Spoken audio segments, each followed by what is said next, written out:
welcome back to the Authentic VA podcast. My name is Louis Falari. Thank you so much for joining me today. If today is your first time of watching an Authentic VA podcast, welcome and thank you so much for joining me today. Make sure you smash the subscribe button and click the bell sign for notifications of when we post a new video. Let's get right into today's discussion. So let's look at the top 5 questions that business analysts are typically asked in an interview. Question number 1, and this is in no particular order, by the way, this is just the top 5 questions in my experience business analysts get asked. So number 1, can you describe a time when you had to analyze a complex problem and present your findings? What they're looking for here, what the interview is trying to ascertain, is your approach to complex issues. They want to know what your analytical process is. They want to understand your ability to communicate your findings clearly, and they want to know how effective you can be with the stakeholders when presenting back to them. Number 2, how do you gather requirements from stakeholders? I think pretty much almost every interviewer will ask this question. And what they're looking for, what they're looking to find out is they want to assess your methods. They want to understand what your techniques are for eliciting requirements. They want to know what your ability is to work with a diverse range of stakeholders, and they want to make sure that your requirements, your approach is able to capture requirements in a way that is accurate and complete. Number 3, they might ask you, how do you handle changes to requirements once a project has started?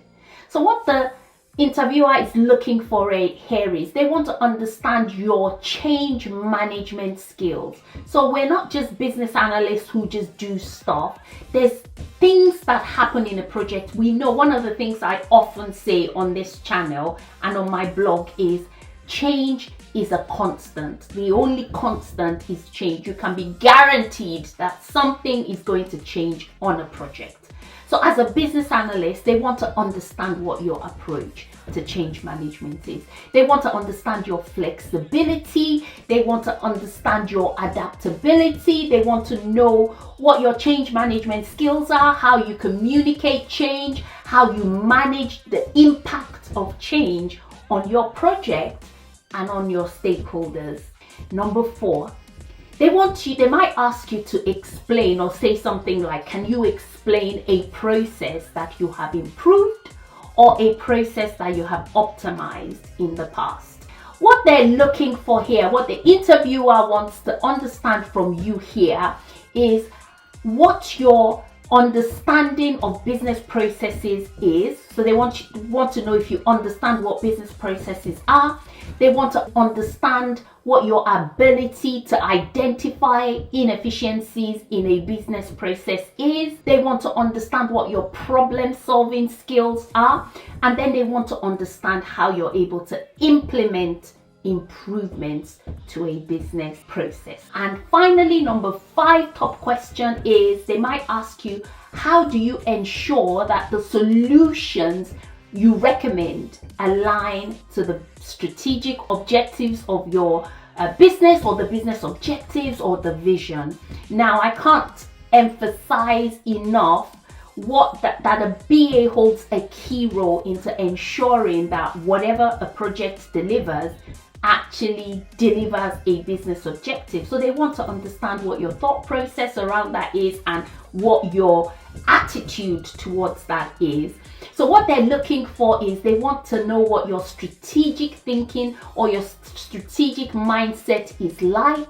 They want to understand that you're able to align solutions with organization goals. We don't want to deliver change that does not meet an organizational need. So they want to understand that. They want to understand how you measure success and how you link the success of your work or the success of your project into the overall organizational goals and objectives. So with those 5 questions, what I would recommend is that you use an approach called the STAR approach to craft your responses and your answers. So STAR stands for situation, task, action, and results. So what we want to do here is describe what the situation is, describe what your tasks in that scenario or situation was, and then what actions you took and what the outcome or the result of your actions were. The STAR approach is a very common approach. It helps you to concisely and clearly describe and answer the questions, describe your experiences and answer the questions. Finally, what I would also advise is when you craft your answers, be very, very specific. Structure your answers in such a way, or your responses in such a way, that you give concrete examples of your past experience and also demonstrate your skills and your achievements. What did you achieve? So the result part of the STAR framework should really highlight the outcome, how your actions resulted in something successful. Highlight your skills effectively. What are the key skills that you used during that situation or during that experience? So talk about your analytical skills. How did you go about analyzing the situation? Talk about how you communicated. They want to know that. They want to see that. How did you solve the problem? What things did you do?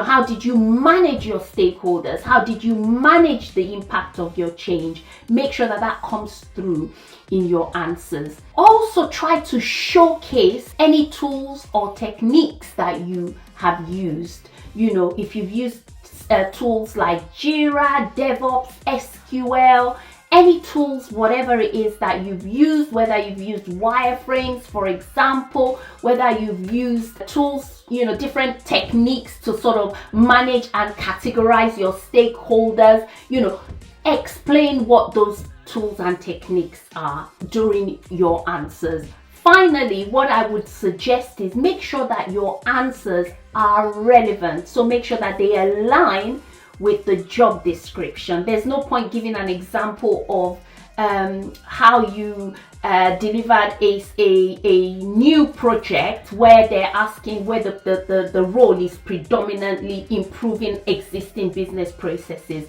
So try and structure your answers in such a way that it's relevant to the topic, to the role that you're being interviewed for. Let it reflect the skills and the experiences that potentially they're looking for in this person that they want to hire. I hope this has helped you. If it has, or if you do use any of these techniques that we've this STAR technique that we've talked about today, please, I'd love to hear from you. What was the outcome? How did it go? Did you tweak it? How did you tweak it? What was the outcomes? I'd love to hear from you. So share your experiences and just any comments that you have in the comment section. I look forward to engaging and chatting with you all.